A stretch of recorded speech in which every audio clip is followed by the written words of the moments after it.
Science নিয়ে তারা মনোযোগ সহকারে প্রথম থেকে শেষ পর্যন্ত ভিডিওটা দেখবে।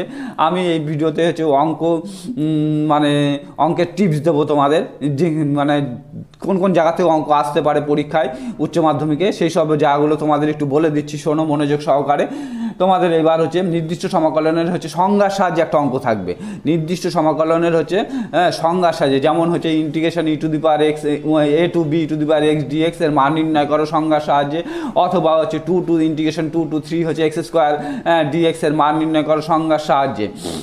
তাহলে এই অঙ্কটা থাকবে। তারপর নির্দিষ্ট সমাকলনের ধর্ম, প্রপার্টিজ অফ ইন্টিগ্রাল ক্যালকুলাস, নির্দিষ্ট সমাকলনের ধর্ম থেকে একটা অঙ্ক পাবে।